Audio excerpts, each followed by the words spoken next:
Quando a ciência não é científica. Meu principal intuito foi demonstrar, através de exemplos localizados, que, em relação aos assuntos de minha área e, de forma mais geral,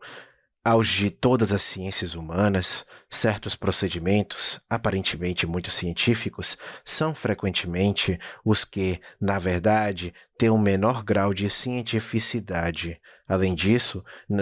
nessas outras atividades, há limites definitivos com relação ao que se espera que a ciência possa realizar. Confiar à ciência ou a possibilidade de deliberadamente se exercer qualquer controle baseado em princípios científicos, mais do que o método científico pode conseguir, certamente acarretará efeitos deploráveis. É verdade, todavia, que atualmente o progresso das ciências naturais tem, em tal ponto, excedido as expectativas que qualquer alusão à existência de limites e às suas possibilidades corre o risco de ficar sob suspeita. Este modo de ver os fatos vai encontrar resistência, especialmente por parte daqueles que alimentavam a esperança de que nosso crescente poder de previsão e controle, geralmente atribuído ao avanço científico, quando aplicado a processos sociais, tornaria possível moldarmos a sociedade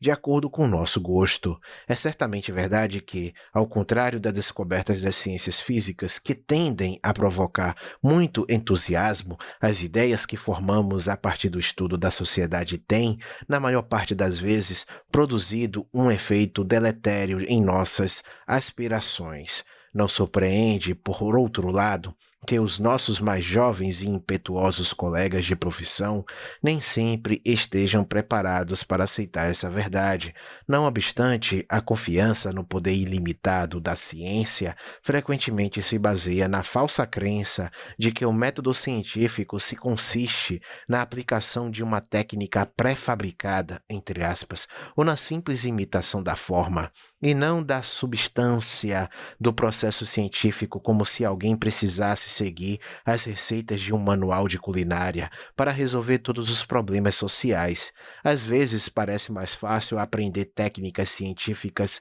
do que usar os processos de raciocínio que nos podem mostrar quais são os problemas e como abordá-los. O conflito entre o que é público, o que é o público em seu estado atual de espírito, espera da ciência quanto à satisfação de seus próprios anseios e os que ele pode realmente oferecer, é uma questão muito séria, mesmo que todos os verdadeiros cientistas reconhecessem as limitações do que são capazes de fazer no campo das ciências humanas. Enquanto houver esperanças da parte do público, sempre haverá quem finja, ou talvez mesmo quem acredite honestamente, que pode fazer anseios populares, mais do que efetivamente pode. Até mesmo para os especialistas é muitas vezes difícil, e é certamente impossível para o leigo, em muitas ocasiões, distinguir entre pretensões justificáveis e injustificáveis, levantadas em nome da ciência.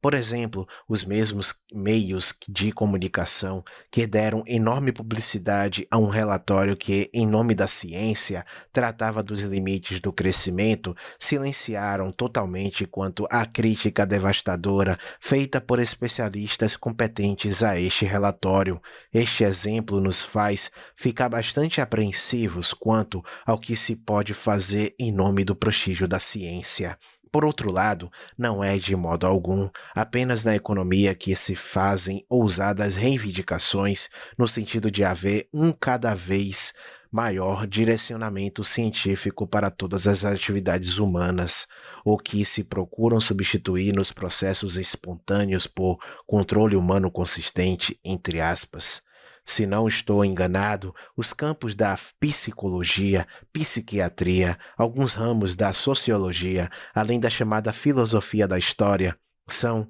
até mais que a economia, afetados não só por aquilo a que tenho chamado de parcialismo cientificista, como também por expectativas espúrias com relação ao que a ciência pode proporcionar. Se quisermos preservar a reputação da ciência e evitar esta distorção que quer fazer o conhecimento parecer verdadeiro a partir de uma semelhança meramente superficial com o procedimento das ciências físicas, será preciso muito esforço para que cheguemos a desmascarar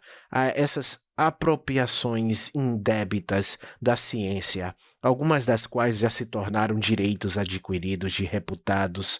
departamentos universitários. Não podemos ser suficientemente gratos a alguns modernos filósofos da ciência, como é o caso do Sir Karl Popper, por nos terem legado um teste, entre aspas, para a distinção entre o que pode e o que não pode ser aceito como científico, teste este pelo qual não passariam algumas doutrinas hoje amplamente aceitas pelos como cientificistas. Os fenômenos essencialmente complexos, como são as estruturas sociais, apresentam, porém, problemas específicos que me levam a reformular, em termos mais gerais, não só as razões pelas quais é maior para esses campos o número de obstáculos